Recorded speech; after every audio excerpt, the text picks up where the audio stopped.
Hi, this is Sarit Switzer, and welcome to the It Is Taught podcast, a podcast devoted to the teachings of Rabbi Shneur Zalman of Liadi as recorded in his most famous work, the Tanya. My hope for this show is to make these teachings accessible and relatable to the average person, regardless of prior Jewish education or affiliation. The episodes follow the prescribed daily study portions and are meant to serve as practical lessons in how to live your life as your true self and develop an authentic and powerful relationship with your Creator. I have personally experienced the effects the study of this work has had on me, and I'm excited to share what I can of this knowledge with you. So please join me on this journey of learning, self-growth, and connection with your source.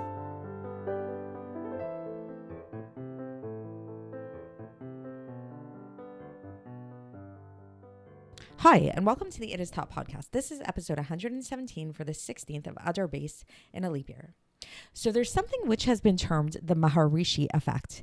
It is named after a man who was the founder of something called transcendental meditation. And what the Maharishi effect basically is, and this is really fascinating because it's been demonstrated in, from what I can see, at least 15 studies, which were all reputable and all reviewed and everything. And what the Maharishi effect has found that if 1% of a population practices transcendental meditation, which is a particular type of meditation, then there's strong evidence to suggest that crime is reduced and quality of life is improved. It's pretty amazing. So I don't want to spend too much time focusing on these particular studies. I haven't looked into them in great detail, to be honest. You're welcome to do some research on your own. But we know that this is a demonstrable way of a phenomenon which people like to think of as being true, and people would hope would be true, like this idea of kind of like our energy, when we give positive energy into the universe, this has a universal kind of cosmic effect, otherwise sometimes known as the butterfly effect. That's another idea, which maybe we'll talk about more another time. So what we're going to be learning about today is that this is a very real idea in Torah, and that we are not living in a bubble. And it's more like we can think of that we're living on this collective boat called Earth. And every action that we do has an effect on not only our immediate surroundings, but on the entirety of the world. And so we've really been getting into this a little bit in the past few episodes about this idea of the profound effects that mitzvahs have, not only on our godly souls, but also on our animal souls, also on our physical bodies, on the vitality of our animal souls, and ultimately on the entirety of the vitality of the world. So yesterday we talked about this idea of the necessity of having not just one Jew do the mitzvahs, but really how we really need everybody. We need everybody to be on board to do this. And today we're really going to focus on what happens. What are the ramifications of having all Jewish people keep God's Torah? What effect will this have on the entirety of the world? So let's get straight into the text. I think the Alter Rebbe explains this very nicely. So it's we're in chapter 37, in the middle of chapter 37. So here we go. So the Alter Rebbe says that since the collective animal soul that is found within the collectivity of Israel will now become a chariot for the holiness of God, then what this causes, so if you remember last time, just pause for a second, we were talking about this idea that when all Jewish souls keep God's Torah, this causes our souls to become vehicles for God, to become chariots for God, just like the souls of the Avos, the forefathers, were chariots for God. So when this happens, when all Jewish souls, specifically the animal souls of all Jewish people, become chariots for God, this causes that the entirety of the vitality of the entire world, this world, which is Klipas Noga, will now go outside of its impurity and its sickness, and it will rise up to Kedusha, to holiness, to become a chariot for God in revealing his glory, and everybody will see his glory, and he will appear to them in great grandeur.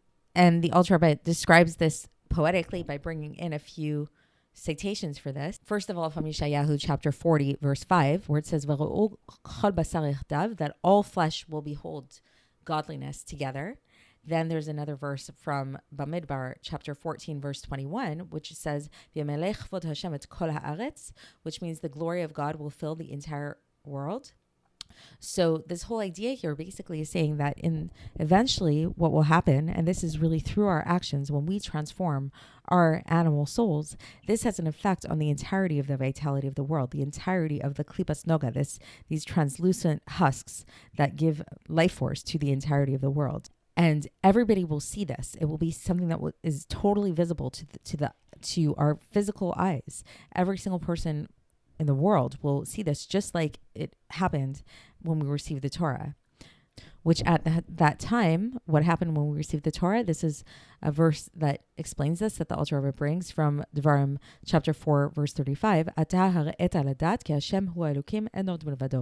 you showed yourself so that it be known that Hashem is the Lord. There is nothing else beside him. So we had this experience once before at the time of the giving of the Torah. And the Alter Rebbe is saying that in the future to come, we're going to have this experience once again. And we're going to see that there's nothing other than God. And through this, then the three impure klipos that are totally impure will also become swallowed and subsumed. So remember, we talked about how those three impure klipos, the three impure husks, cannot be transformed. So at this time, they will become totally nullified and subsumed. So why? And swallowed up. So why? Because now, at this time, they're going to be receiving their vitality and suckling from holiness through the klipas noga, which is the intermediary between them. So just to break that down, so if you remember, we talked about how there are different types of klipos. There are husks that totally conceal godliness. These are the three impure klipos. And these three impure klipos have no chance of redemption. They cannot be transformed. They totally are very opaque. There's no way for godliness to become revealed through them at all. And then we have something called klipas noga, which is this very interesting type of husk, type of klipa, which is more translucent in nature, which means that while it does conceal godliness in its more natural state, it has the ability to transform, and it has the ability to go either way. So it could conceal godliness totally, or through our actions, we can actually make it such that it actually reveals godliness. And so these three impure klipos, they receive their vitality from klipas noga. So klipas noga is sort of like the intermediary that causes everything, this life force, to go through. So once we got the klipas noga to be on board with holiness by doing God's will and keeping the commandments, and so now it's transformed into godliness, into holiness. So now these three impure klipas, they are also receiving their vitality from holiness and godliness, and this is like the antithesis of their nature. So then they fall away, they get swallowed up, they no longer exist. So that's the end of this section. So just to bring it back all together. So what this is teaching us is a really, really amazing thing. It's saying basically that when we keep God's Torah, then we've already learned about how this really transforms us, and it transforms our souls, our godly souls, our animal souls, our bodies, and all that stuff. But not only that, it actually transforms the entire world. And so when we look at these studies like the Maharishi effect, and maybe there are other studies like that as well, I believe there are, this idea of positive thought and everything, and having our effects, having this effect on our actions, our little actions within our homes, even like within the little space of where we live, how this can actually affect the world around us. I think that this is really a small demonstration, a small illustration of this bigger idea, which is what Tanya is teaching us, that this is really a very true thing, that when we keep Torah and mitzvahs, it's not just affecting ourselves in our own little home where we're keeping these mitzvahs, it's actually affecting the entire world, because there's a direct channel from our life force that is keeping these mitzvahs to the life force of the entire world. And this life force of the entire world affects everything, even things that are totally not holy at all. Because when the life force of the world is connected to holiness, then things that are not holy, things that do not reflect God at all, cannot exist. They have nothing left to stand on, because that's where they receive their vitality from. So I hope that was clear to everybody, and we're going to continue tomorrow. I'll speak to you then. Thanks for listening to the It Is Taught podcast, hosted by Sarit Switzer. This podcast is dedicated in loving memory of my maternal grandfather, Avraham Yitzchak ben Binyamin HaKohen of blessed memory. Music by Shoshana. If you enjoyed this episode and would like to support the show, please share it with others and subscribe on YouTube, Apple iTunes, Spotify, or wherever you listen to podcasts. And make sure to leave us a 5-star review. To find out more about the It Is Taught project, including more information on my soon-to-be published book, please visit our website, itistaught.com. To catch the latest from me, follow me on Facebook, Instagram, and Twitter. Looking forward to speaking with you tomorrow, and until then, have a great day.